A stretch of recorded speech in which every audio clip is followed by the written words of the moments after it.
Welcome to the podcast. My name is Chris, and I'm the host of Is It Just Speculation? Stick around for more. Hello, everyone. So today, joined by probably the most important guest I've had. And I only say that because the topics that she covers affect everybody. It's mental health. She's a psychologist. And just to give you some information, Jessica Rabon has her PhD. She received her bachelor's degree in psychology from Furman University, her master's in clinical psychology from Western Carolina University, and her PhD in clinical psychology from East Tennessee State University. She completed her APA-accredited pre-doctoral internship at Virginia Treatment Center for Children and her post-doctoral fellowship with the Division of Pediatric Psychology at Prisma Health Children's Hospital. Upon completion of her fellowship, she accepted a position as a staff psychologist at Children's Hospital. She has developed skills and expertise working with adolescents, children, and families. And in addition to all that, she hosts the podcast Psych Talk, where she discusses a wide variety of issues with experts in different areas and provides her own unique insight, making mental health accessible to everybody. And it's all free. So definitely follow her Instagram, which I'll link in the description, as well as any other details. And that's not all. Additionally, she is the co-editor of the book, A Positive Psychological Approach to Suicide, Theory, Research, and Prevention. So guys, stick around. I really, truly believe that this episode is so important and maybe the most important one that I've ever done. Stick around for more.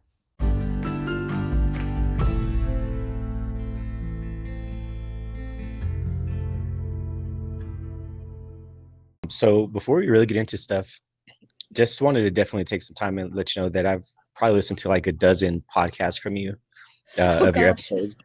Yeah, yesterday was like a full day of just listening. And I kept seeing topics and I was like, this is a good one. This is a good one. Let me bookmark that one. And I went back and I think it was like 12 of them. So definitely jumped in there. Oh my gosh. Thank you so much. Not a problem. So, to kind of start out, can you tell everybody a little bit about yourself and what you do? Of course. So my name is Dr. Jessica Rabon. I am a licensed clinical psychologist in South Carolina. I work in a children's hospital, so I actually have two roles. I work outpatient 1.5 days a week in our adolescent medicine clinic, and I there primarily see things such as depression, anxiety, eating disorders, and work with LGBTQ health.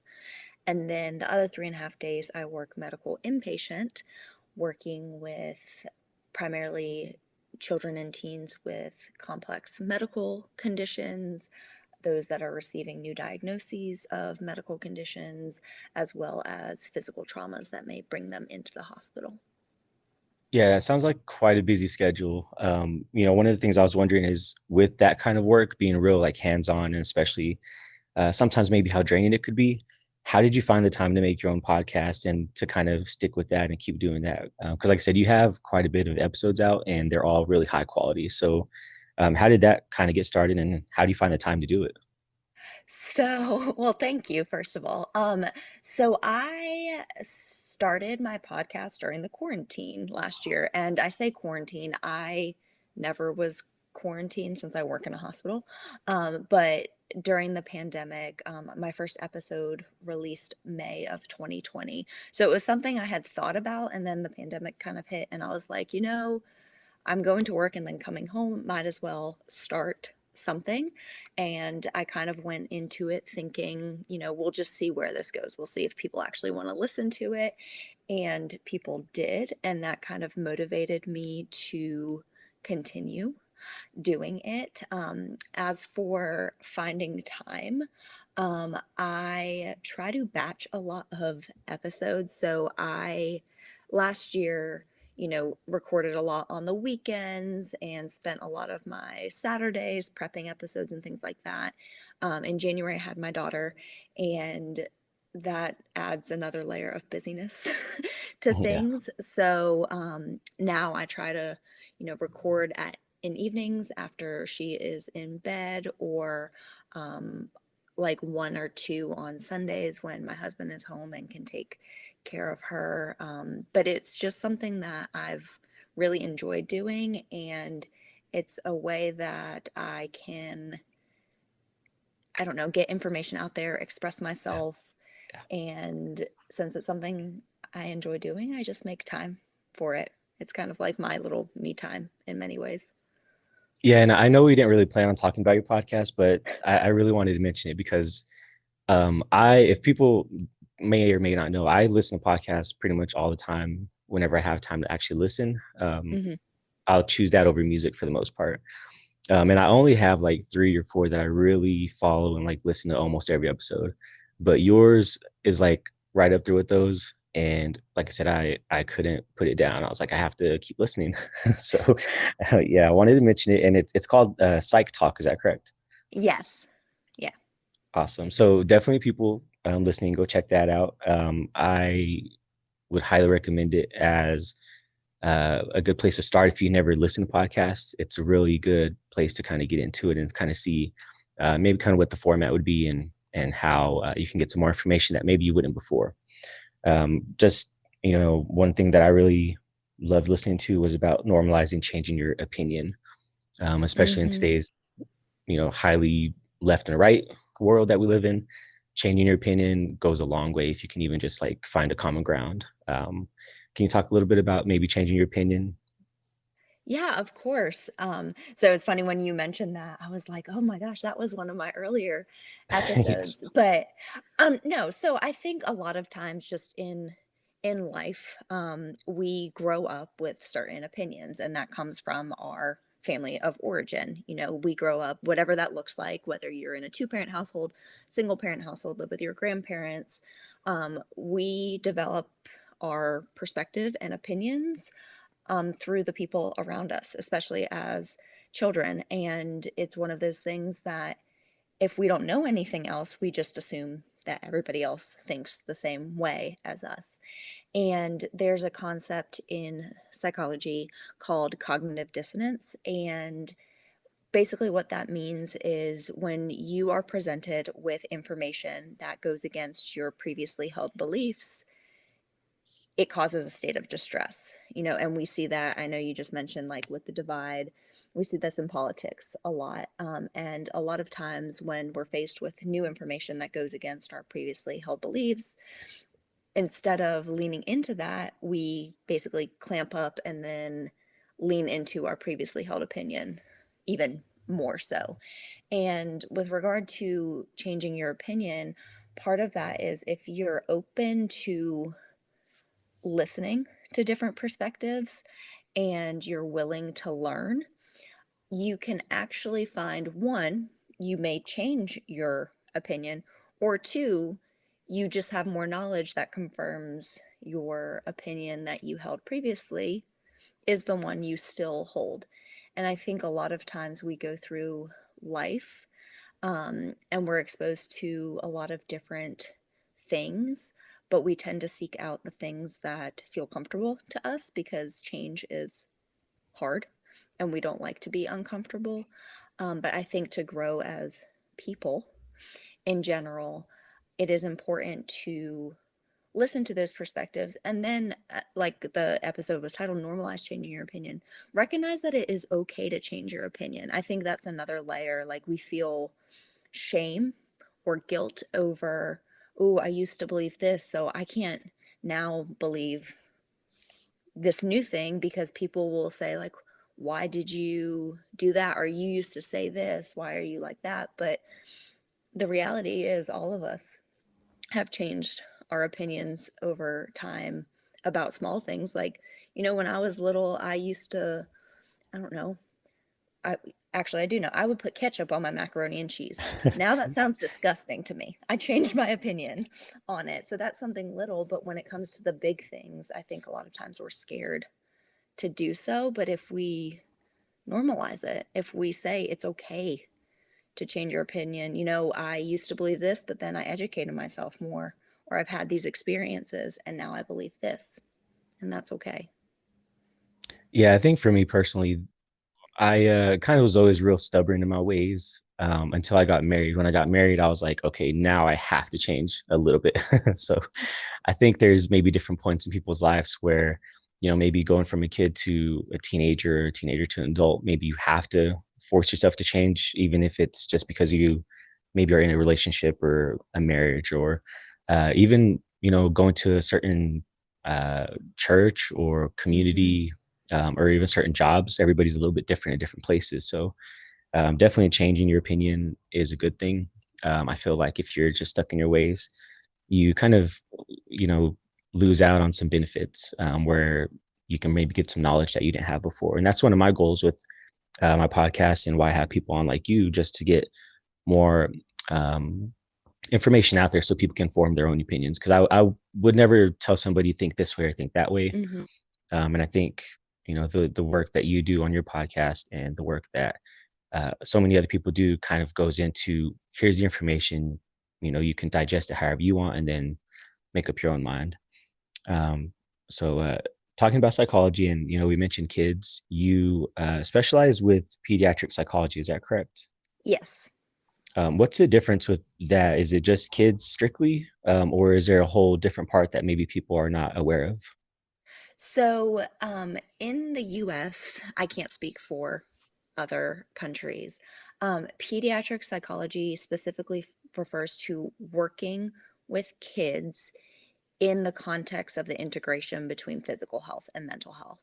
So, like a pediatric psychologist is by definition different than a child psychologist because a child psychologist would be one that specializes in kids, but in the mental health of kids, where pediatrics specifically focuses on the medical aspect as well. So that integration of physical and mental health. Okay. Yeah, I've never heard the difference before, so I appreciate you, kind of tackling that. Um, how did you get into that as your main focus? Because I know there's a lot of different, subgenres of psychology in general, but how did you get into that one? So I guess I'll start at the beginning of how I got into psychology because that kind of is where it started. So I went to college being a chemistry major, and I thought I wanted to go to pharmacy school, and that was the career path. Um, Kind of going back to changing your opinion, like I made that Yeah. decision when I was 12 years old, and I was like, this is what I'm sticking to. And then when I was 18, so I was a freshman in college, my cousin died by suicide. And shortly after that, I started volunteering for a crisis hotline. And my sophomore year, I was still going through all my chemistry classes, and I took a psychology course just as a um, prereq, and I loved it. And I was like, you know what? Like, chemistry is not my calling. I'm not supposed to go to uh, pharmacy school. I'm going to be a psychology major. I didn't really know what I was going to do with it other than I knew I wanted to like study suicide. And I got my master's, then I went on to get my PhD, and I did study suicide. And my ultimate goal, honestly, was to be in academia. I wanted to teach and I wanted to do research. But when you're in a clinical psychology PhD program, you have to do clinical work. And not a lot of people wanted to work with kids. My program was generalist focused, which means we had to do children and adults. So my first rotation was with kids. And originally, I thought I wanted to work more college age students because that was the um, age range that my cousin was in. But I started working with kids and I fell in love with it. And the program I went to was primary care integrated focused, which meant that for one of our practicums, we had to do it in a medical setting. And I got to take classes with medical students, pharmacy students, nursing students, and other health professionals. And I really liked the interdisciplinary aspect of working in a medical setting and working with different disciplines. So between liking working with kids, and I particularly like working with teenagers, which a lot of people don't like at all, but I love working Yeah. with teenagers. And then the experiences working in a medical setting when I decided I actually wanted to do clinical work and no longer academia. I was like, I want to be in a medical setting, focus on kids. So that was a long-winded response, but No, I that's kind of how appreciate I ended that. up here. No, I appreciate that because I think there's maybe something that people don't really talk a lot about because it is stigmatized, suicide in general, but especially if it's somebody close to you. I think everybody, myself included, has known somebody that's committed suicide. And I think it can be, obviously painful, but you can really benefit from it depending on how you take that and kind of work that into your own life. Whether Hmm. that's just having more of a positive outlook, maybe even checking on your friends and family more just to make sure that, I'm going to do my best to make sure that this doesn't happen again. So I appreciate you sharing that because I know that's, a real big driver of why you do what you do. Hmm. And, being that help for somebody else that maybe doesn't have somebody looking out for them. Um, with suicide, especially during the pandemic, everybody's been real, I would say, anxious, stress, Hmm. really everything that's been going on for almost 2 years now. How has the pandemic affected people, especially kids, since it's been going on? Because for me personally, I'm an introvert. So I was like, yes, we get to stay home. But after a while, it's like, well, can I go out a little bit? Like, can I go see my friend or something? So Hmm. how has that affected kids and adults too? So it's so interesting that you said like you're an introvert, so it was nice at the beginning. I mean, that's exactly how I was. And actually, at the beginning of the pandemic, a lot of the individuals I saw on the outpatient side, on the medical inpatient side, it was a little more high anxiety because they were in the hospital. But Yeah. a lot of my anxious kids actually were no longer or very minimally anxious because they're like, oh, I don't have to go to school. So I'm not anxious about school anymore. I'm not anxious about being around people and I get to stay in my house. Like that's cool. So initially, like I saw a decline in some anxiety, especially in like teens. And I know some of the literature out there initially said that at the beginning of the pandemic, we actually saw like reduced rates of suicide, for example. However, we are now over 18 months into the pandemic and we have seen a rise in mental health concerns across the board. So, increased stress, anxiety, Mhm. depression, burnout for healthcare workers, PTSD. Um, I've seen in my work a significant rise in eating disorders, and I know there is some research out there in different trends. So, um, just as an example, at the beginning of the pandemic, if we had somebody in the hospital for an eating disorder being medically stabilized, we could usually get them to a treatment facility within a couple days. In the past few months, it's taken 6 to 8 weeks to get them to a treatment facility because the need is so high and eating disorders have been on the rise.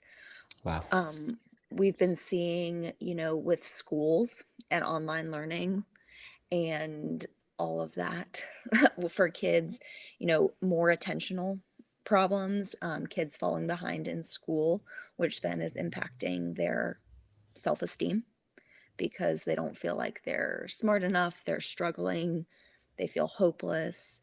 Um, I mean, the quarantine, isolation, social distancing, all have an impact on psychological well-being as well because as humans we do need connection. Even I am also an introvert as well, which people are always like, but you're a psychologist, you talk to people all day, and I'm like, but Yeah. I am an introvert, I promise.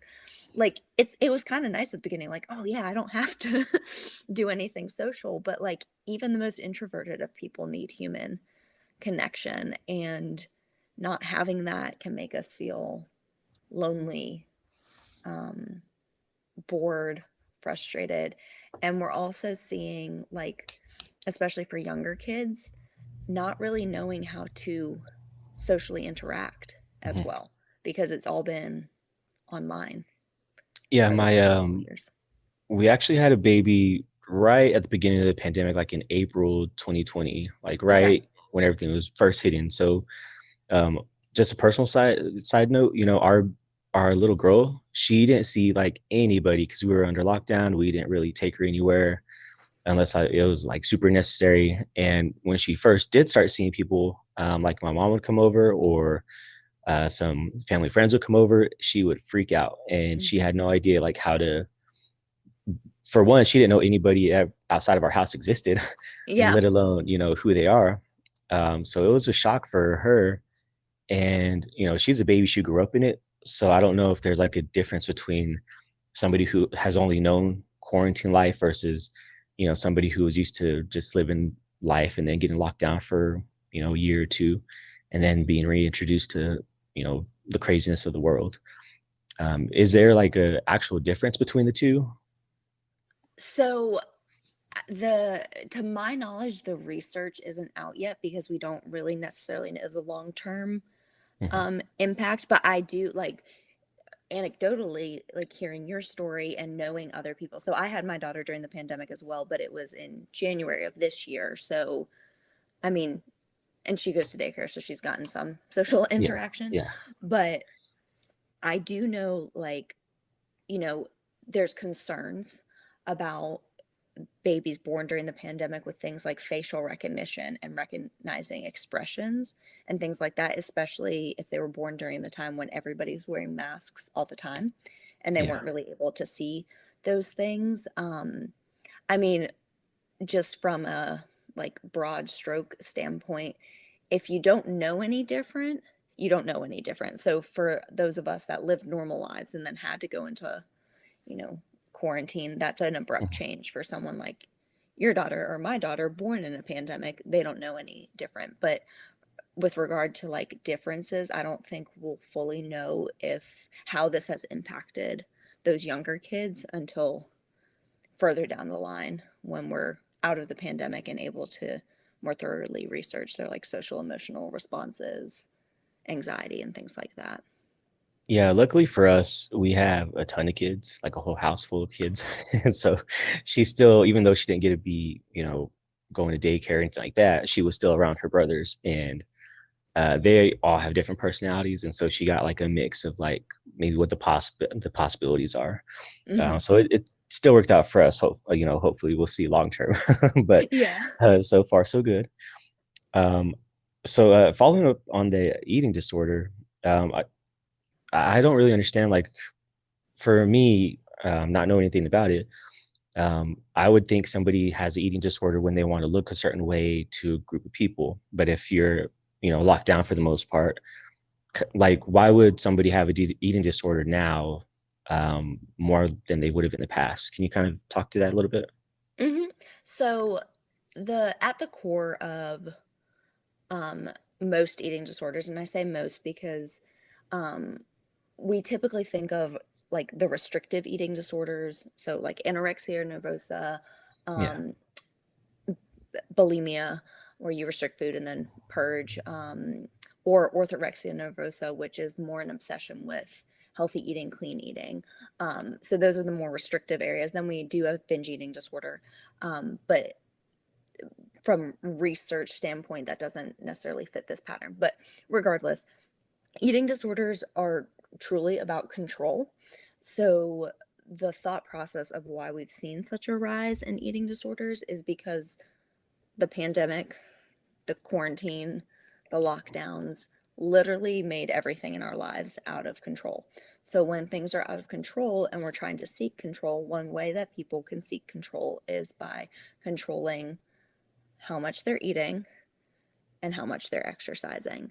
And there is also, I mean, just from working with a bunch of eating disorder patients, that's been the primary thing that they've said. Or it was similarly related. Like, I thought the quarantine would be a really good time to, get healthy, yeah, start on a like, health journey because I had time to do so. But when that is the only thing you are focusing on and you can become more obsessive over it, it can turn into a true eating disorder.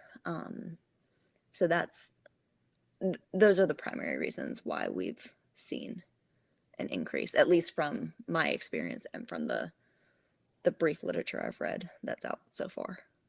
yeah. It's really interesting. I feel like there's a lot of things that people don't realize, and and in a bunch of different fields where people are struggling where you wouldn't really expect there to be a struggle. Because eating disorders during a lockdown, to me, I never would have connected those two things. Hmm. Um, like you said, a lot of people wanted to get healthier during this time. From people around me, that's been my experience, where more people have started working out or going to the gyms, and just being more active in general. Me and my wife even did a little bit at the start of the pandemic, and we were like, in a few months we'll be ready to go. And then if a year hit, and we're like, well, let's just let's wait. So we kind of pulled back. I think a lot of people kind of prepare themselves to go back to life, earlier than is looking like. So I feel Hmm. like some people kind of just fell off, and I'm one of those people.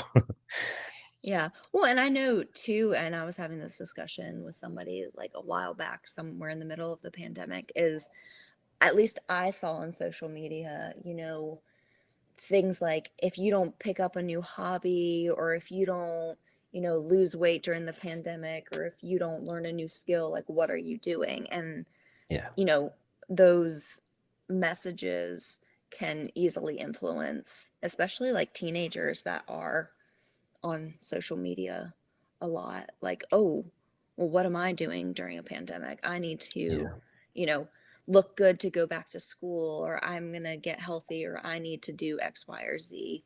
And so there are external pressures, which is ridiculous from a psychological standpoint because we're literally in one giant trauma. Like our whole yeah, world was uprooted, and, we just really needed to survive. We don't need to be yeah. thriving. Yeah, and you bring up a good point. Like one of the things I was going to talk to you about is, especially in today's world with social media and everything being online, kids especially have everything online, Hmm. whether that's through their own actions or maybe their parents post a lot of things. I tend to kind of pull back on that. I've learned to more, live in the moment than post a bunch and take pictures all the time. But I've tried to find a balance because at the same time, I'm like, I really like looking at my family album. So I need to have pictures anyway. So Hmm. it's a balance for sure for me personally. But a lot of kids have their whole lives online, and they're starting to get phones earlier. They're starting to get social media accounts earlier.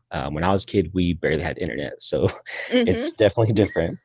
Back in the day, you probably only have an embarrassing photo shown at like the dinner table at the, pull out the family album kind of thing. Yep. But now everything's just there. Like, how do kids, deal with those kind of pressures, and how does it affect them?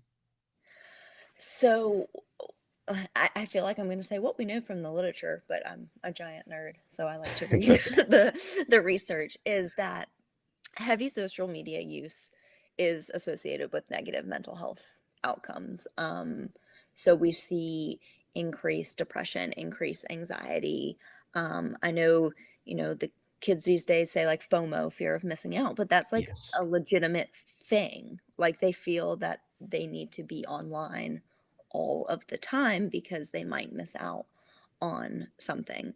We actually see that individuals who spend a lot of time online report higher levels of isolation and loneliness, even though it's called social media.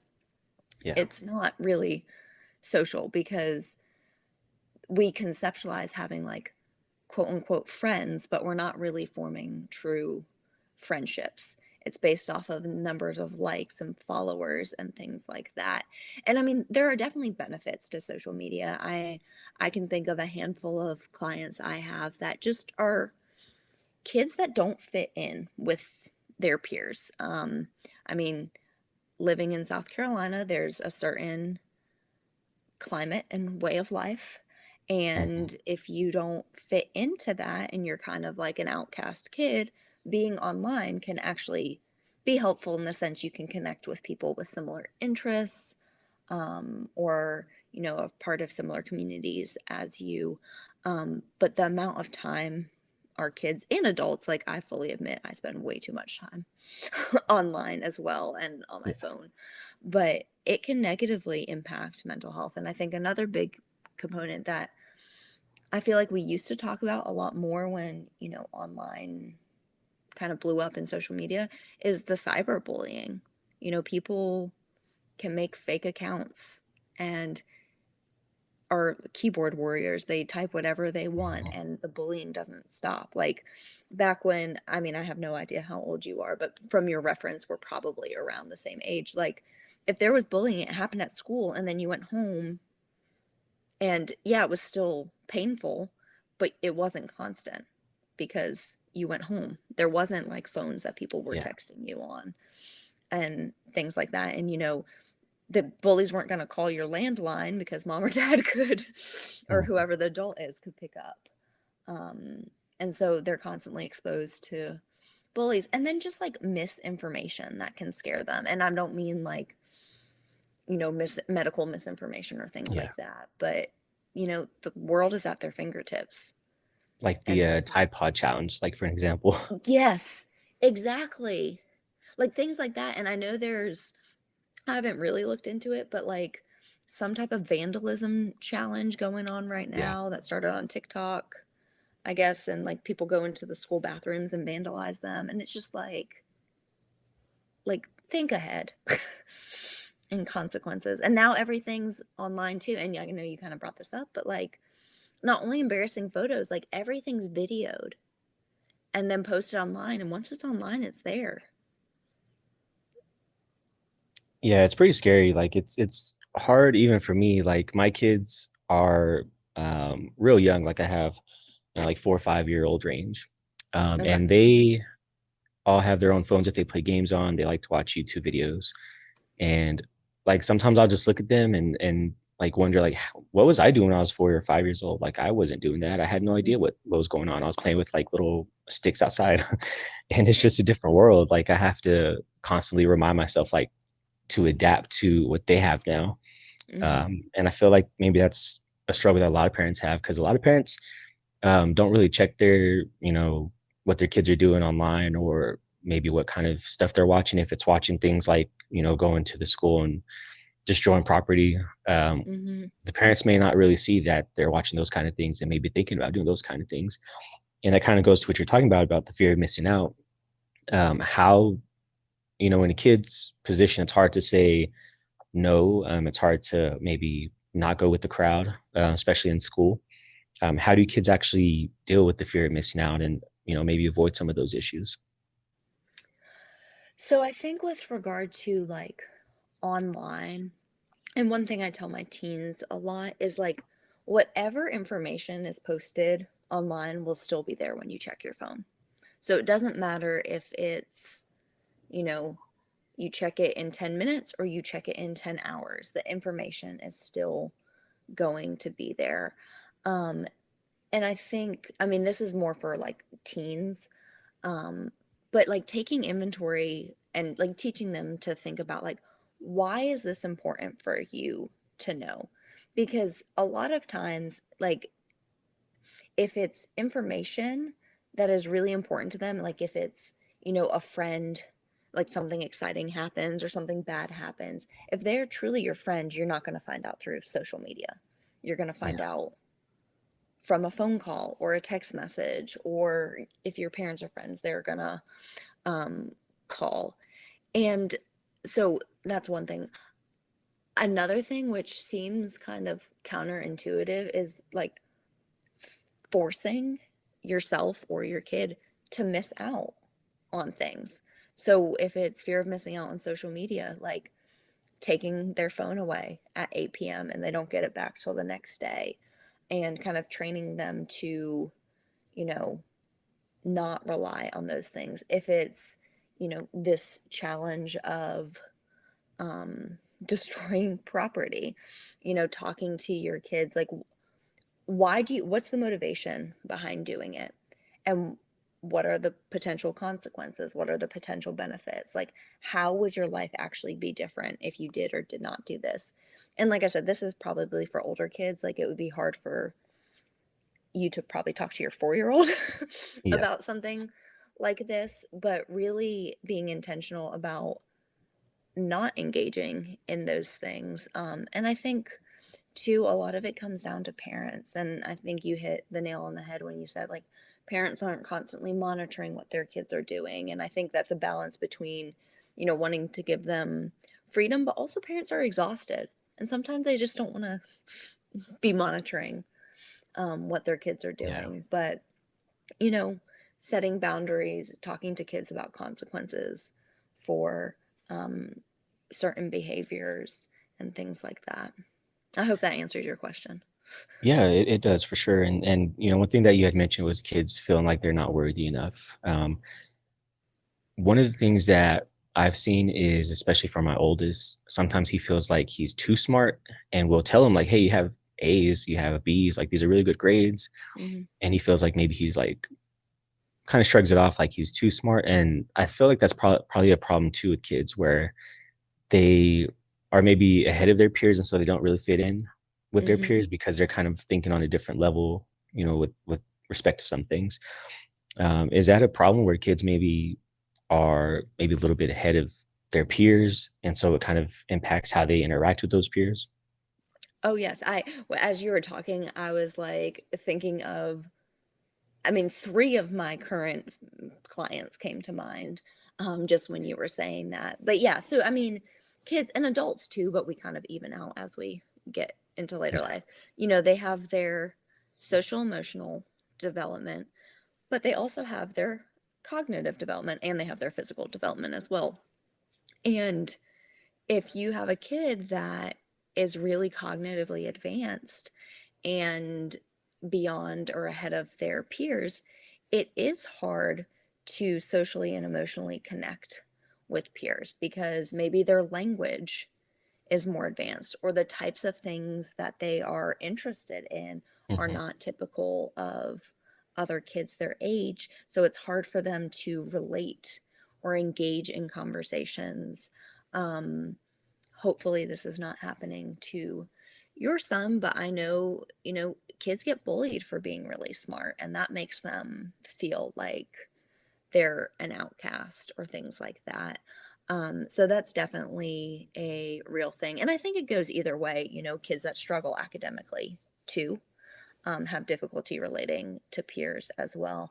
And I think that, I mean, I don't have a solution, but goes to a broader systemic thing about how we Yeah. teach because we teach to the quote unquote average student, but what is that Yeah, that's really? that's true. A lot of people develop a lot faster, and then they're kind of stuck, with stuff that they already know. Mm-hmm. And you're talking about, being a nerd and that kind of thing. But whenever I was younger, I didn't really fit in with my peers. And it was more because I was interested in different things. Like I said, I'm an introvert. And so I wouldn't really talk about just like small talk. Mm-hmm. And that's why I like podcasts, because I can pick a subject and I'm like, okay, let's jump into it. It's not small talk, so I can actually do that. And it's weird. People will say, well, how are you an introvert if you talk to strangers across the world for an hour in Yeah. front of everybody? And so yeah, there's a weirdness to it. But whenever I was little, we're not little, but in I'd say like middle school, early high school, um, whenever I would get home from school, I would just watch C-SPAN 1 and C-SPAN 2, and I would flip back and forth. And yeah, when you said something about nerdy, I was like, you Mm-hmm. have no idea. Like I used to watch C-SPAN. And so That's really yeah, funny. yeah, I can relate. Like I don't know why I got into it, but I was into the politics, and I was watching CNN and Fox and MSNBC to get all different sides. And so I Mm-hmm. think that's part of why I'm okay with changing my mind, because it's different information, and you can choose to lean one way or the other with the information.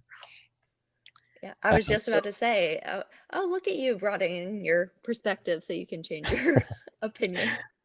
yes, yes. So it's helped me, I think, quite a bit. But I did have to kind of pull myself out of it, because I had that fear of missing out. Like if I Mm-hmm. missed, a day's worth of news, I'm like, okay, now I don't know what's going on, and especially nowadays. So I've Mm-hmm. had to kind of balance out. My whole life is just like a balancing act of trying to Mm-hmm. not do too much or too little of everything. Yeah. Yeah. So going back to the pandemic, especially, but uh, more so of losing people during the pandemic, in general, because there's a lot of people that have lost a lot of people in a short amount of time. Normally dealing with one loss is hard enough. You add two or three people to that all within a few months' time or within a year's time. How does somebody deal with that kind of rapid loss? I mean, it's definitely difficult, especially since even though somebody for the most part will know if they have COVID, because I'm assuming like you're talking about death from COVID Yeah. broadly. I mean, I know other people have died during the pandemic, not from COVID, but it's still an unexpected death in the sense that like we did not expect to be in a pandemic and how quickly it is.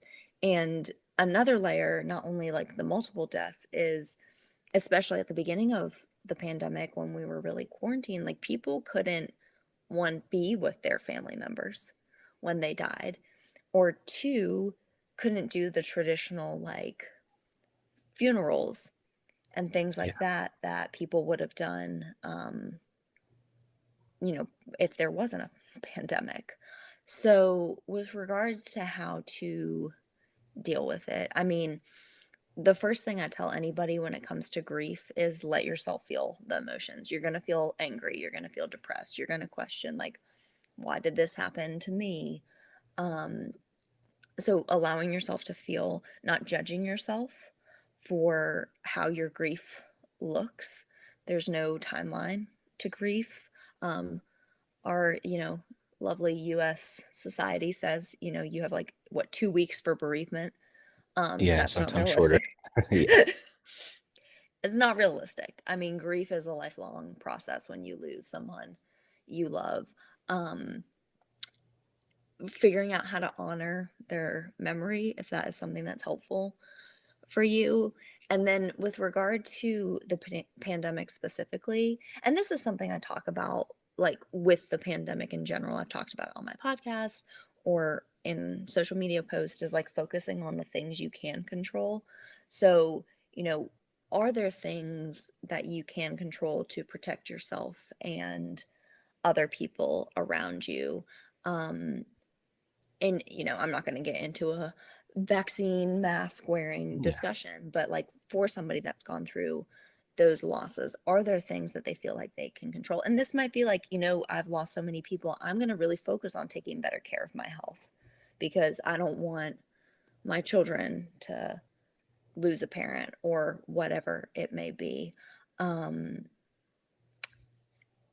for some people, sharing like their experiences, whether publicly or with family members or friends, however they want to do it, can be very therapeutic. Talking through the losses, or if they don't want to share publicly, journaling can be really helpful. Um, but I think ultimately it's it's a long process, and I honestly don't know if people will fully be able to process the loss until we're out of the pandemic, because right now we're still in, I was going to say crisis mode, but Yeah. that seems a little bit drastic, but we're Like we're still just in the not in depths of it. normalcy yet. Yeah. Yeah, we're still in the depths of it, so it's hard to fully like process and get past something when you have constant reminders of the things that took your loved ones. Yeah. And with that, and not just from the COVID itself, but from everything that comes with it. Like I said, being isolated, being fearful, anxious, stressed out about the state of the world or the state of wherever you live, or even just worrying about people around you that maybe are high risk. Um, Obviously, now, especially, depression can kind of take hold pretty quick. Mhm. When does a thought become a suicidal thought? And what I mean by that is you might hear somebody say, in just a moment, like, I just want to die. But for the most part, you're probably thinking, well, no, you don't. You're just, frustrated or upset. But when do you actually move from a thought to a suicidal thought to where you need to worry about somebody?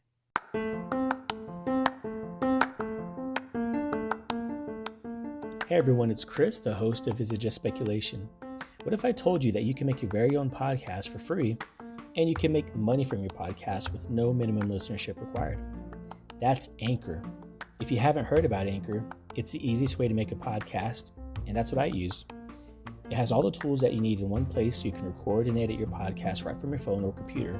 So you can work on the go, or you can work at home in the comfort of your PJs. That's what I do sometimes. Don't tell nobody though. Anchor also distributes your podcast for you so it can be heard on Spotify, Apple Podcasts, and many more places, all around the world within a matter of moments. That's the beauty of Anchor. It really lets you have a message and get it out there. You have your own voice, guys. It's everything that you need to make a podcast in one convenient place. Please download the free Anchor app or go to anchor.fm to get started. You're missing out if you don't.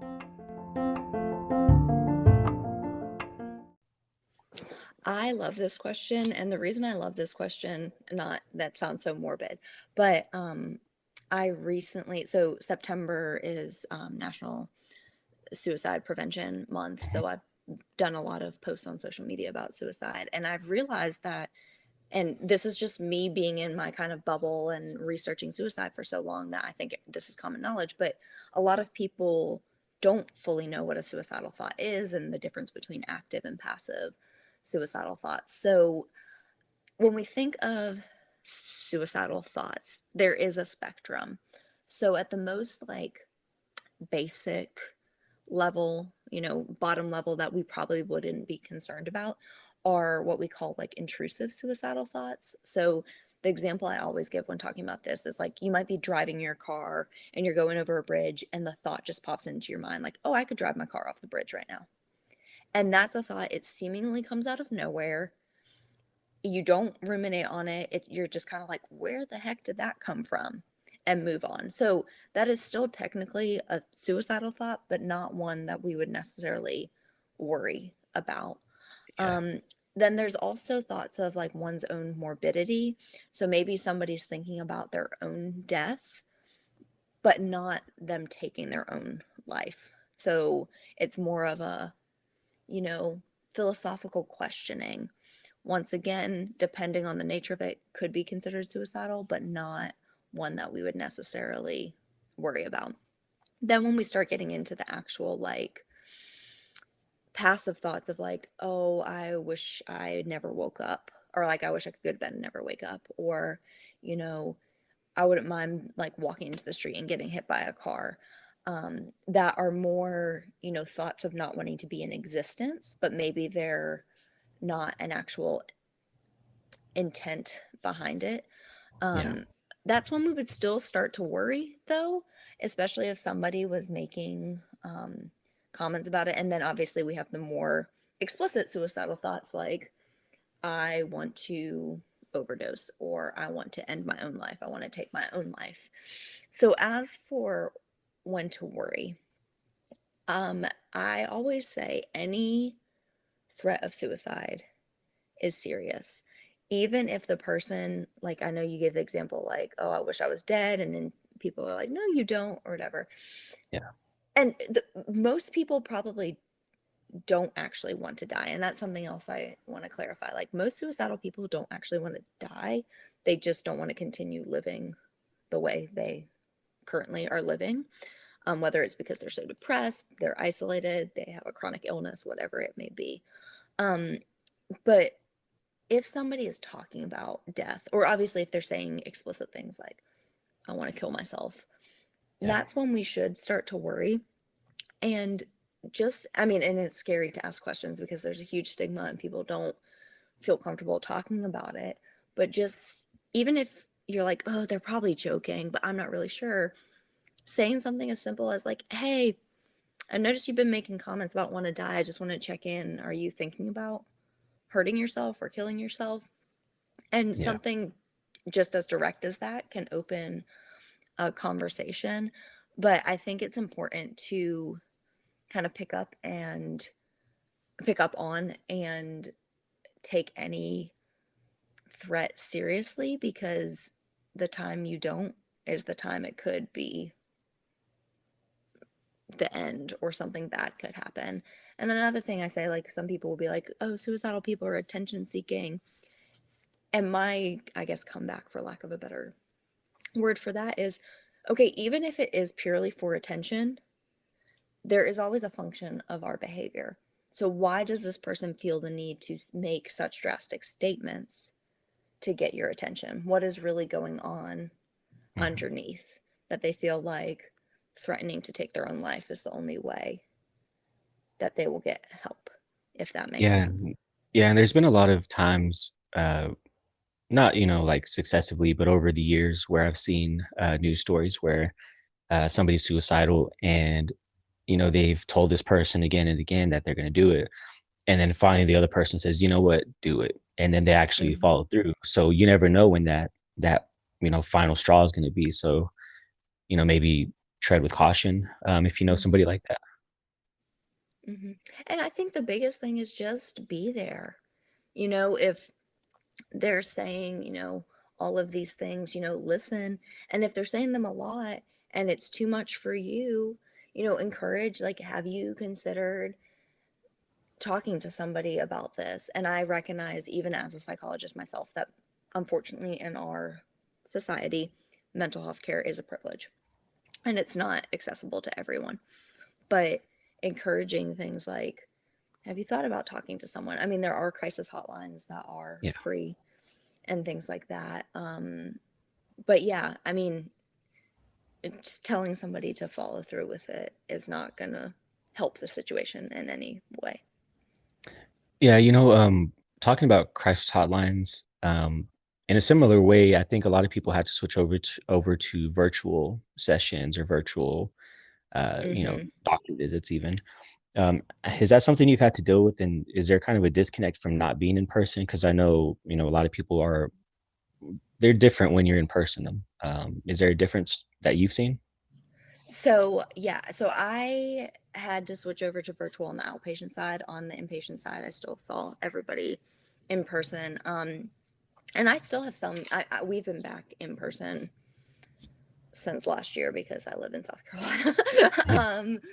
And we did not have mandates and shutdowns for very long. But I still have patients that do virtual appointments, and there is definitely a difference. So one thing I notice. So I think there's positive and negatives, but I'll start with the negatives because that's what a lot of people think. Like it it is in some ways less personal because you're not sitting in a room, you're behind a screen. It's more easy to be distracted. Like I even have to check myself sometimes. If I'm sitting in a room with a person, I'm not distracted by my phone or my email going off or things like that because I'm totally present. When you're staring at a computer screen and then I get a notification that I have an email, Yeah. that's a distraction in itself. And same on the other side for the client. Um, Also, a lot of the clients are doing this in their home. And so they may not feel as comfortable talking. That's a big thing I've seen, especially with my teenagers, because I operate from the standpoint I do individual therapy. I rarely do family therapy. And unless like it's clinically necessary, but I Yeah. meet with the teen alone. And when you're at home, if you're worried about mom, dad, sister, brother, grandma, whoever coming into your room while you're in your therapy session, you're not going to be as open.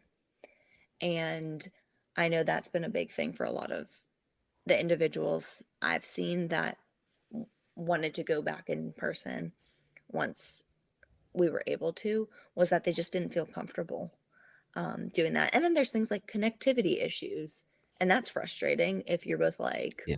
I can't hear you, things like that. But there have been some good things, like you're not traveling anywhere, so you can get an appointment at whatever time. You don't have to calculate the travel time in. Mhm. For me, working with teenagers, one thing I found, especially at the beginning, was they no longer had to coordinate with their parents' schedule. They could just schedule with me, especially when they were in online school, and didn't have to worry about like, oh, can so and so drive me? Oh, am I going to have to miss this class? It was mostly like, oh, yeah, I can do 2 o'clock on Wednesday or whatever it was. Um, and for some people, I, like I said, I still have patients that do virtual. I apologize for coughing. You're okay. Um, and they don't really find a difference. It's just as easy for them to connect, but I think that is a certain personality type, one that is more expressive anyways and has that feeling of safety in the home. Yeah, I feel like that's a good point, because I don't think there's a lot of things that people would see as being a positive outcome from having to do virtual instead of in person for therapy type things. Those kind of serious issues where maybe in person tends to be better because you can read people a little bit more. But definitely, I like that you put out that positive side of it where, it's more accessible in some cases for people, especially working around schedules. So I definitely like that. One thing that you're talking about is kind of like the person and then their family. What what can people do if they don't have a support system, whether that's family or friends? Because there's a lot of people who struggle from like trauma or addictions or just mental struggles that maybe don't have anyone to vent to or anyone to kind of turn to whenever they really need the help. Especially if maybe that person moved away from where they grew up and now they don't know anybody, and then all of a sudden you face a struggle. Where do you go for comfort? Like, what do you do in that case? Yeah, and that's really hard. And I think honestly the pandemic has exacerbated that issue more because I mean, a lot of times for teens or even I don't work in addiction, but I have a lot of friends that Mhm. do, and they tend to feel isolated. But pre-pandemic, people could find support through different support groups. So like, I mean, I'm going to say like Alcoholics Anonymous for an example, or other resources. I mean, I know like I work with LGBTQ teens, and we have a local nonprofit that holds monthly meetings, or did prior to the pandemic, where a bunch of teens could come and hang out and find that support. Um, so ideally, if there are some types of support groups, that is one way.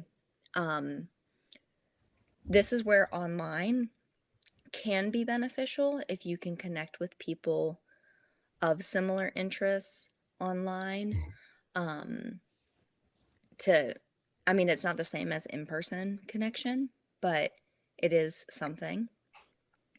And one thing I try to encourage when people feel like they have no one is, even if you can identify one person in your life, it could be a teacher that you had years ago. Um, it could be a neighbor. It could be, you go to your local coffee shop and start talking with one of the people that work there.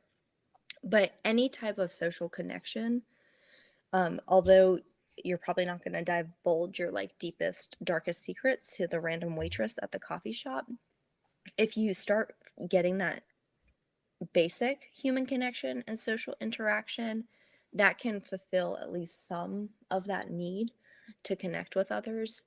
Um, this is not the exact same thing, but I think, you know, if you have nobody to verbally say your words to, writing them out can be very therapeutic and Yeah. helpful. It's not the same as talking to someone, but it is very therapeutic to just get out everything that you are holding in and want to say.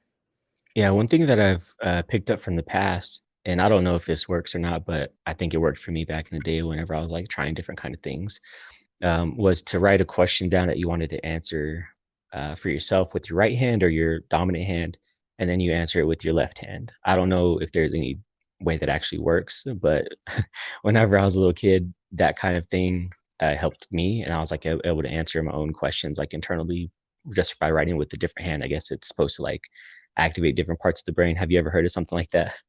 I've heard of it. I don't know the science behind it, but like when you were started talking, I was like, wait, I have heard of this before. But that's Yeah. cool that you did that and that helped you. Yeah, I think there's a lot of like tips and tricks you can try for like different kind of things whenever you're feeling like down or anxious or stressed. And it doesn't hurt. So like if you Mm-hmm. try it. Yeah, You know, exactly. one thing I wanted to ask you is what causes mental illness, and is it an illness? Because I know there's a lot of stigma attached to it, and there's a lot of different uh, diagnoses that maybe people don't really feel is a real condition. Can you talk Mm-hmm. about that a little bit? Of course. Yeah. So I like your question. Is it really an illness? So mental illness, mental disorder, mental disease, those terms come from the medical model, basically. And I do think there is technically different definitions between like a mental illness and mental disorder, but I honestly don't know them because they're so nuanced. Yeah. So I guess, is it truly an illness? Is it a disorder, disease? If you're viewing it through like a medical lens, then yes. I mean, if we think of any type of illness, it's some type of ailment, it means that our body is not functioning the way it would at baseline because of something else. So in that sense, it definitely is. I do like to make the distinction that mental health and mental illness are not synonymous though, because we all have mental health. Not everybody has mental illness. Like, our mental health is how our mind is functioning. So some of us have better mental health than others, but we all have mental health. So with regard to what causes it, where does it come from? So there is a model called the biopsychosocial model of mental health, and that says that biological, psychological, and social or environmental, however you want to conceptualize it, factors play a role in the development of different mental health disorders. So I'm obviously not going to go through all of them. This list isn't exhaustive, but like Yeah. biological factors could be genetics. So we know that mental illness has a genetic component. If your parents, grandparents, siblings have a certain diagnosis, you are at increased risk of also having that diagnosis. It's not, there's no mental illness that's like one to one. So just because you have a parent who has depression does not mean 100% you're going to have depression, but it does increase your risk. The other biological things like infections in the brain can cause different mental illness, or Would like things like prenatal. exposure to chemicals cause that? Like, It could be exposure to toxins. It okay. could be some type of like neurological disorder.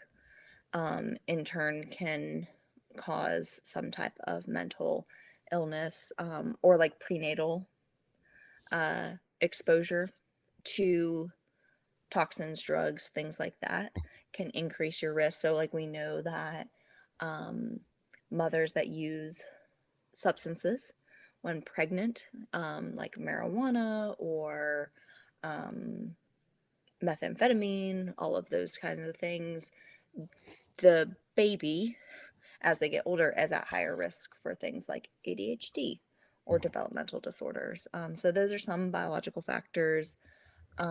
Trauma can play a huge role in the development of mental illness, any neglect, personality traits. So we know like neuroticism Yeah. is highly associated with like depression. Um, with regard to like some social or environmental factors, you know, any dysfunctional or toxic family, a big change such as like a death or a divorce or a loss of a job, um, bullying, um, Yeah. starting a Sounds new like there's school. it. Yeah, I no, I mean think there is so many, and there's not one cause. yeah. Now there is the exception to that is PTSD, because in the definition of PTSD, you have to have exposure to a trauma. So, but it doesn't mean everybody that is exposed to trauma will develop PTSD. But PTSD is the one disorder we have that there is a quote unquote cause for, I'm like a really solo I'm cause. yeah, I'm really happy you brought up trauma, because there's, one of the things that I wanted to ask you specifically was, is there a way to prevent passing down personal traumas to your kids? Because I know there's a lot of people who maybe dealt with their trauma, but trauma stays with you.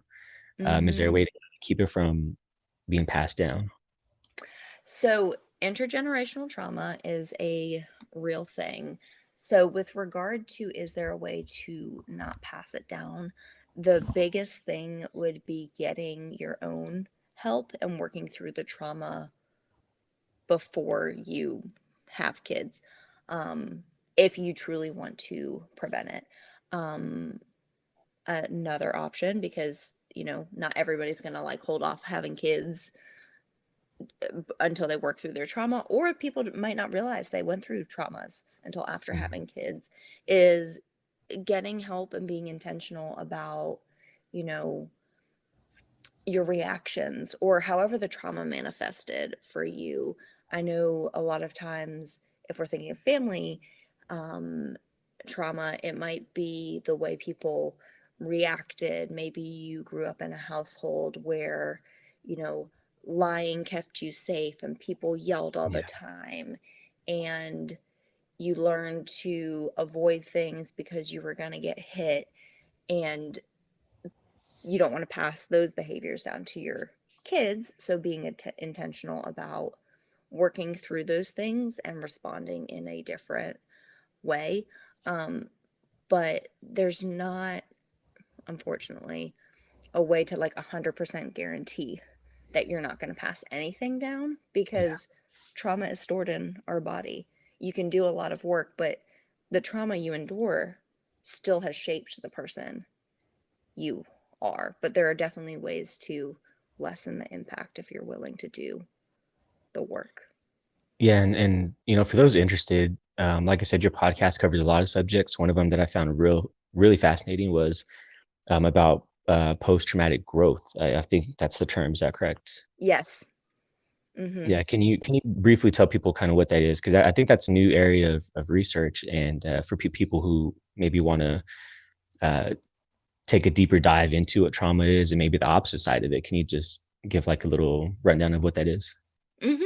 So a lot of people have heard of PTSD, or post-traumatic stress disorder. So post-traumatic growth is a more strengths-based conceptualization of trauma. And with post-traumatic growth, it's obviously you're working through the trauma similarly to how you would any trauma, but then really focusing on what you have learned from the trauma, how this has made you a stronger person, how you can grow from the trauma. Because I think a lot of information out there, for better or for worse, is focused on the negative aspects of trauma, which is understandable because trauma is a very negative experience. But we think of, the war veterans that end up dying by suicide, or we're talking about intergenerational trauma, the people that just repeat the same patterns, where post-traumatic growth is learning how to take that experience and not necessarily spin the experience in a positive way, but the outcome of that and what you have, like I said, learned from it, how you have become stronger and grown from it. Yeah, and that's basically it in a nutshell. But it is a new area of research, and I think it also gives people that hope that positive things can come out of trauma, that your trauma does not define you. You're not stuck in this cycle forever. Yeah, whenever I was listening to the podcast, like I couldn't help but think of like maybe like a superhero origin story. Like you have this really bad thing happen, like Superman's planet being destroyed or Batman's parents dying, and then all of a sudden you're like a superhero and you like completely turn it around and you're like doing good. I feel like for me that was kind of like the most basic level of understanding it. It's just you take a real negative moment and then you just flip it over and do something really great with it. Is that kind of like a summary for kids maybe? Yeah, no, I love that. And I mean, just I already mentioned this, but going back, like this could be an example for me, which I never have honestly conceptualized this as such until we were just having this conversation. But like, I went into psychology because my cousin died by suicide, and that is a trauma. And what I did, I mean, I definitely had my grieving period and did not cope well with it at first, but I've grown from it, and now I'm able to, dedicate my life to helping others. But your superhero example was much cooler than that. Well, feel free to use it for the kids. I love it. So one of the things that you said in the past is, and I love this, you said no issue is too small for therapy. What do you say to somebody who is maybe hesitant to seek out help for something that they were probably taught to just kind of deal with it, push through? Oh, I love that. So I would say if you, regardless of how big or small something is, if you are struggling with it, that is a sign that you need extra support of some type. And I like that you said, like, somebody that was made to be told, this is something you should just deal with. Like, therapy can help you work through those, what we call like core beliefs, like the messages you were told. Like, do you actually believe that? Or what, if you were saying, if you're told growing up, like, I don't know, boys shouldn't cry. Hmm. Well, why shouldn't they? Like, who made that rule? Um, and I always tell people, like, any of us can use extra support at any point in life, and we can benefit from an unbiased perspective.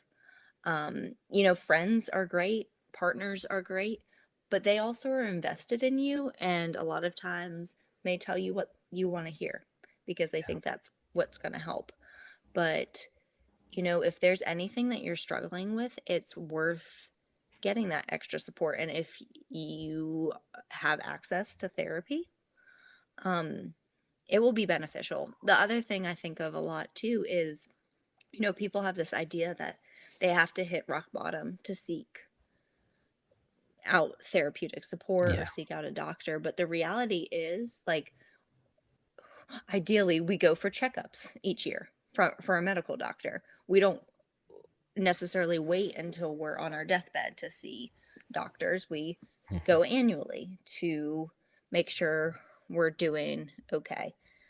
Or like if we get a cold, we might ignore it for a couple days, but if it's still persisting, we're eventually going to go to the doctor. We're not going to wait till we can't breathe. The same goes for therapy. If something is starting to bother you and it's something that you've tried to work through on your own and you can't, there's no harm in seeking out that additional support.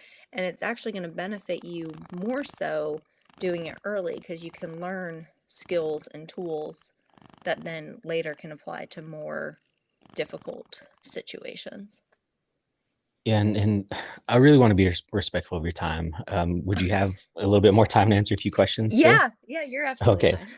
All right. Like I said, I really love the way you tackle things and the way you make it accessible. So thank you again.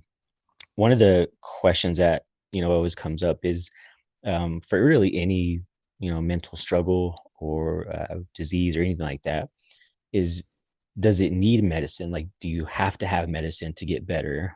And to that point, does things like CBD or we mentioned marijuana earlier, does that kind of stuff actually help? Is there any studies to back those kind of things up? So I'll start at the end. So CBD, I'll be honest, I don't know a ton about the literature. I know the medical doctors I work with say, like, they cannot formally recommend it, but they have clients that use it. Yeah. But they can, like, say, like, I can't formally recommend it. All I can say is this. And I mean, there is research to show, like, marijuana can help with chronic pain, marijuana can help with anxiety. I think when we're thinking about something like that, you just need to think about, what is my intention for using this? Chronic pain is slightly different, but like for anxiety, am I using this because it helps anxiety, or am I using this because I want to avoid feeling my anxiety? Because those Mhm. are two different concepts. They might seem similar, but, like, you know, there are beneficial effects of, marijuana on anxiety. But if you're using it and then not doing any other work, you're going to rely on it and use it as a form of avoidance. But if you're using it so that you can then do other forms of therapeutic work and it makes it easier to do so, that's different. With regard to medication in general, and thinking about, like, medication that would be prescribed by a doctor, the answer is yes and no. So there are some mental illnesses that we know the first line of treatment is medication. So things like schizophrenia or bipolar disorder, we know that medication is what is going to have the greatest impact. Now, for things like depression, for example, research shows that the combination of medication and therapy is going to have the strongest beneficial effect. But that does not mean one needs to use both. I would say most of the patients I see are on some type of medication as well. And they can complement one another, but it's definitely not necessary. I think it depends on the severity of your symptoms. It also depends on the person's individual beliefs about medication in general. I tell my clients a lot, especially those that are hesitant, that medication can be a great tool to help you get the beneficial effects of therapy, because sometimes we're too depressed or too anxious, as examples, to even engage in the skills that our therapist is trying to teach us. So medication can help you, you know, get the edge off so that you can engage in those skills. And hopefully, you know, you're then able to use the skills and can get off the medication. And for some people, you know, medication is the only thing that they find helpful. And some people never go on medication in their life and are able to do fine and Yeah. also use alternate remedies, whether it be CBD, marijuana, acupuncture, hypnotherapy. Like there's a lot of alternative interventions out there that do have some evidence and that people swear Yeah. by as well. I mean, Yeah. yoga is one. I haven't tried it yet, but I've put it on a list of things to try.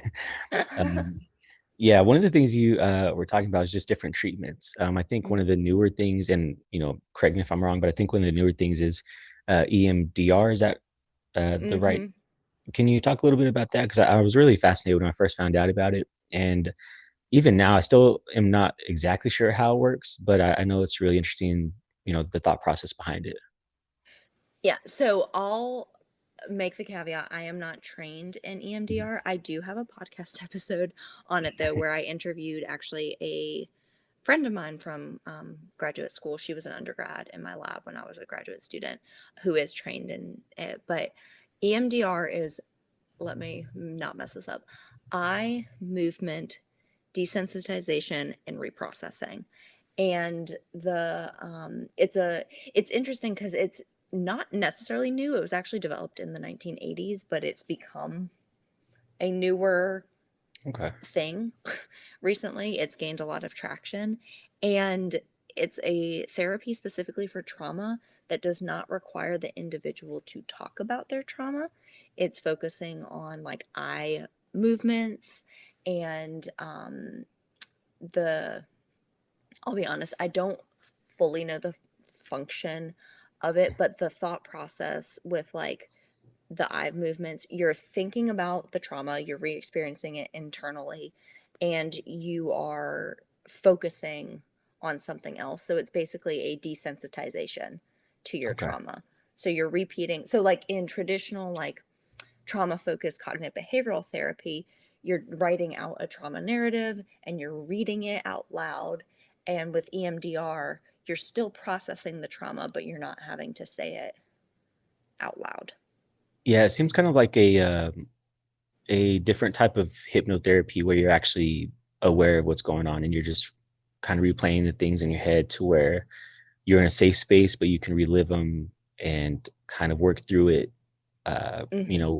with somebody who's trained to kind of deal with maybe any negative, if you react negatively to it. Is that kind of how it Yeah, no, works? I think that's a great explanation and kind of conceptualization of it. Like I said, I am not formally trained, so this Mhm. is not an area that um, I know a ton about, but I am learning from other people about it. But I love that you brought up like that safe space because a lot of trauma work, if not all, has to be done in that safe space. Because if you don't feel safe, you're not going to be willing to go to those difficult places. Yeah. Yeah, that's a good point. I know there's a lot of things that are hard to talk about. And I feel like that specific kind of technique where you don't have to talk about it, but you can still work through it. I can't imagine like how that doesn't help so many people because it's just even if it's an old thing, I guess it's kind of like what's old is new. But maybe now this time around it takes on and kind of helps more people than it did in the past. But yeah, definitely, like I said, there's so many topics you cover on your podcast. That's one of them that I was super interested in. And there's so many more. So definitely people go listen to her podcast, find what you want to learn about and jump into it. For medication and diagnosing, is there maybe a concern of over-diagnosing or over-medicating? There's And definitely if I can add always to that, a especially with concern with kids, that. their brains are still developing. Like, how can you tell if they're needing that if their brain is still developing? So I don't prescribe medication, but I know that typically for like psychotropic medications, so medications for mental health, especially in kids, but for all people, like you will be able to see really quickly if the medication is too strong, because they have negative reactions to it. So with regard to the over medicating, with regard to dosing, um, there is concern of over medication in general, as in the number of people being Yeah. medicated. Um, I personally have seen this more from like a parental or teacher standpoint, where, you know, a kid is acting out in class, so they're requesting like an ADHD medication Yes. to help calm them down, which is not necessarily the best approach, especially if the kid doesn't actually have ADHD and the function of the behavior is not due to a neurodivergence in their brain. So there's definitely concerns, but there also are medications that have been tested and approved for children. Obviously, dosing is lower in kids than it would be for adults. As for like over diagnosing, I say yes and no as well, because I think we have underdiagnosed a lot of people because mental health is not really accessible. So people aren't getting the diagnoses and help they need. But with regard to overdiagnosing, things that come to mind are more of the childhood disorders like ADHD or ODD, which is oppositional Yeah. defiant disorder, because they're more external. So people see behaviors and they're like, oh, something must be wrong because we expect kids to sit in chairs for 8 hours a day and be quiet, which makes no sense. Yeah. Especially in the It mornings. doesn't. Like, I can't sit in a chair for 8 hours a day and pay attention. So we do see it in that way. I mean, people probably have different perspectives than me. Like, and I will die on this hill. Like, I hate the diagnosis of oppositional defiant disorder, because a lot of times I think it's unresolved trauma and the kid is acting out. And if we address their trauma or the underlying issues, they would not be as defiant. But that's when I see overdiagnosed. I also see bipolar in children diagnosed a lot, when the kid has never had a manic episode. Okay. So overdiagnosing is definitely a thing, which is why it's important to actually seek out if accessible, I always have to say that, mental health professional that's trained in diagnosis, because, and this is no blame on physicians, but a lot of times the primary care is where people go because that's the doctor that's accessible to them, and they might just do a quick screener and diagnose them rather than Yeah. doing a thorough history. Like I said, no fault to them, but they have like 15 minutes to do an appointment. Yeah, and just to throw this in there, in one of my last podcasts, it was about physicians and if they're really qualified or maybe in the know of vaccines and that kind of thing.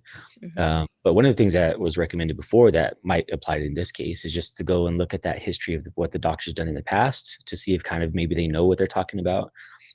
So, if they were to say, your kid has ODD or, something like that, you can maybe ask them for the supporting literature that helps Mm-hmm. And if they give you the stuff and it doesn't match up, then you can maybe question, well, maybe they don't have it because they don't have all these other symptoms. So I definitely just want to throw it out there that for your own physician, if you don't necessarily agree with what they say, or maybe you're not sure about it, I would just say ask them, Mm-hmm. and they can maybe walk you through it. And if you see that they're stumbling through it, maybe they don't know what they're talking about. Mm-hmm. Or But not even to throw them just under the asking like comfort level of diagnosing. Like, so I know for like pediatricians, a lot feel comfortable like managing like ADHD and anxiety, Mhm. but more significant mental health concerns they'll refer out, which I think is great. Um, so even just asking, I have concerns my child has ADHD, like what's your experience with working with children with ADHD, or can you refer me to someone else Yeah. that would be better suited?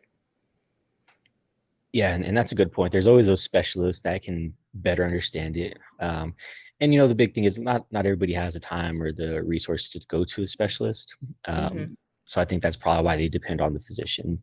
But that's maybe a different topic. Yeah. um, so one of the questions, and I reworded it a little bit, but I asked my oldest son kind of like, what do you think, I should ask?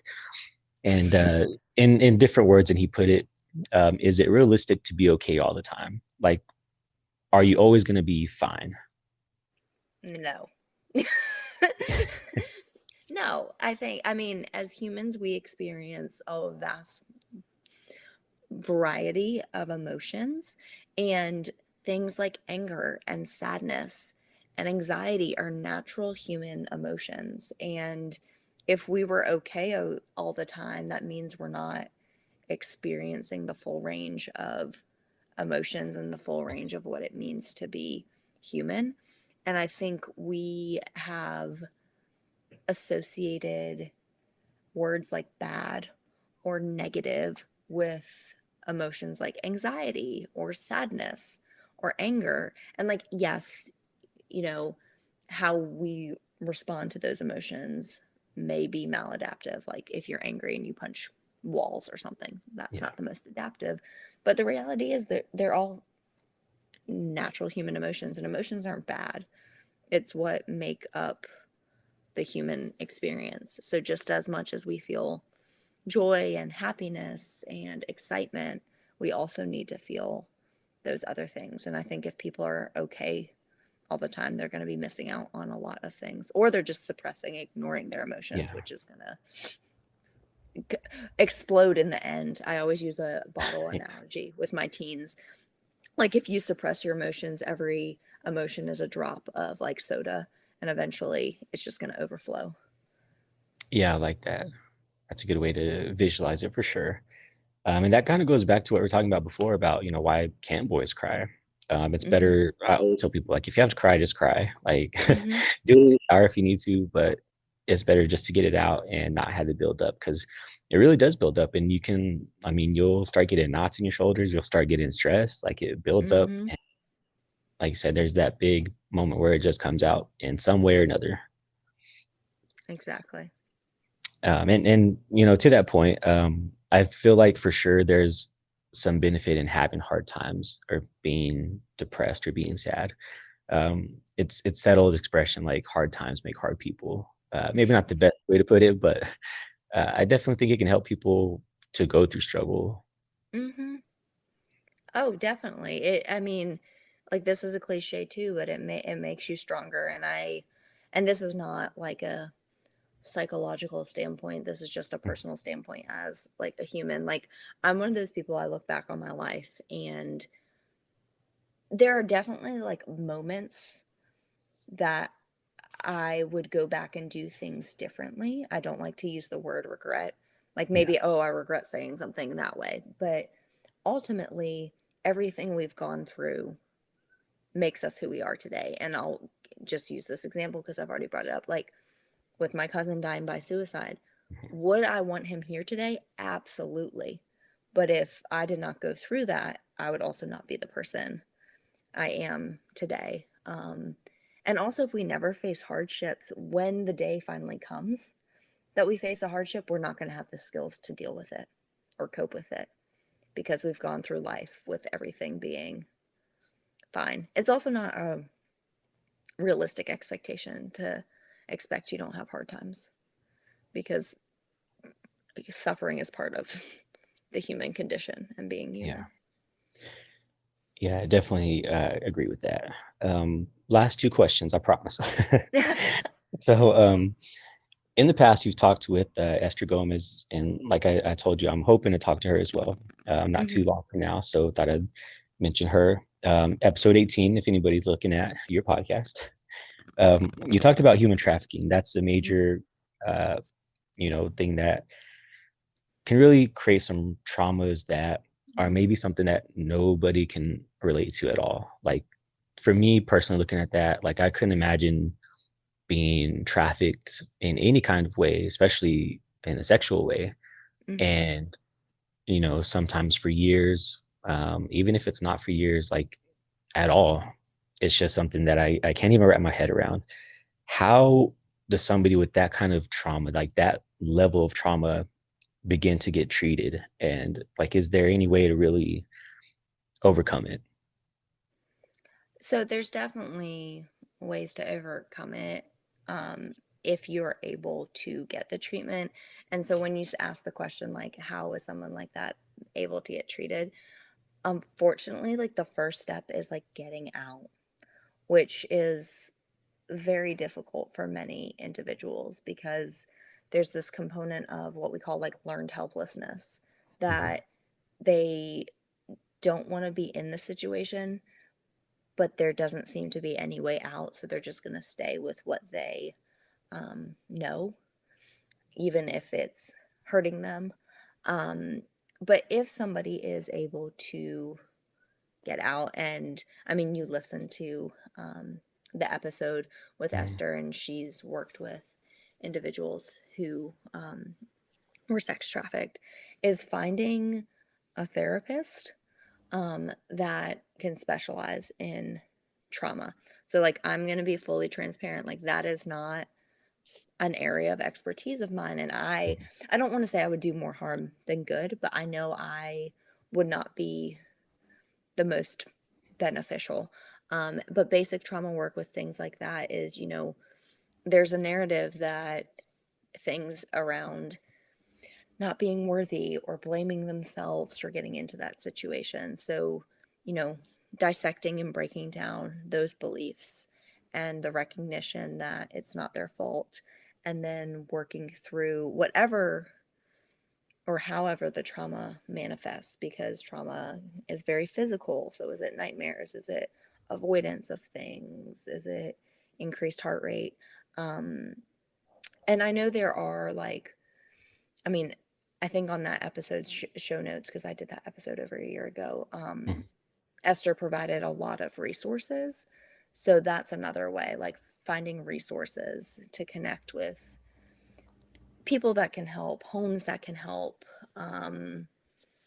or other supports outside of a therapist. Because once again, not everybody can afford a therapist. But I know for victims of violence, assault, things like that, there often are a lot of like nonprofits that will help because it is an underserved population.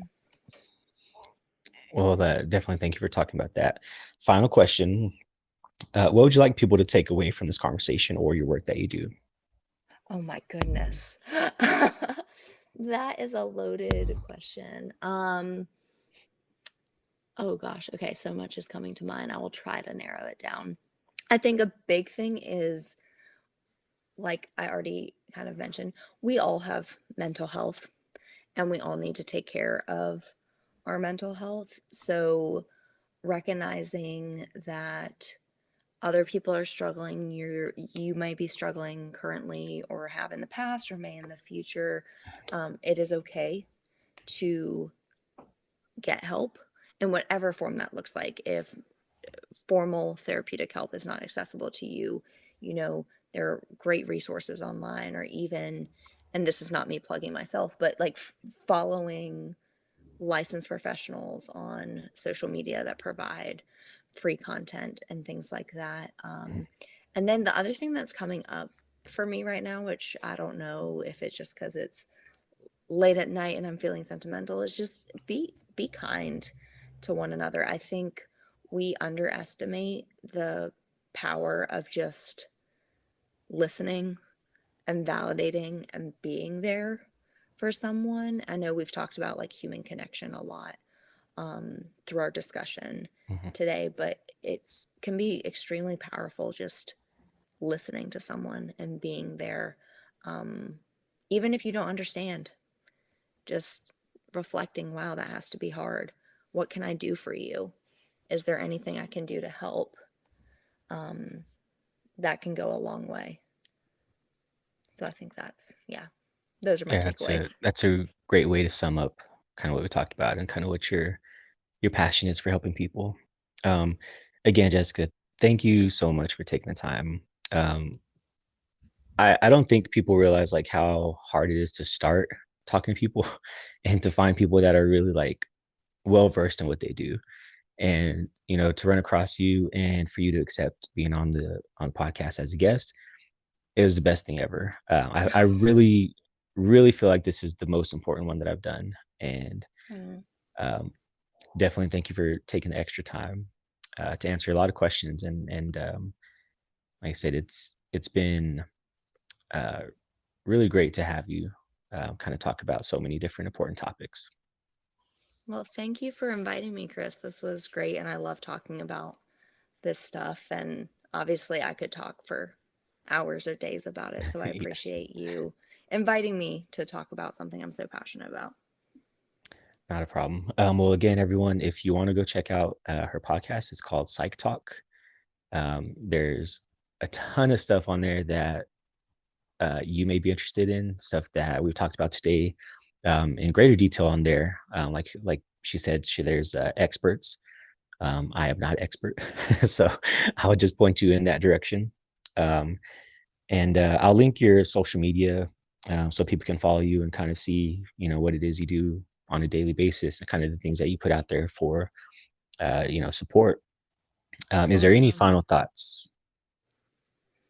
No, just thank you so much for, I know you thanked me for taking the time, but thank you for giving me your time to talk about this and covering such a broad spectrum of things related to mental health. Because, I mean, the conversation's limitless. So I appreciate you giving me this platform to talk as well. Not a problem. Well, I'll let you go ahead and go. Definitely thank you again, and I'll talk to you later. Awesome. Bye. Bye.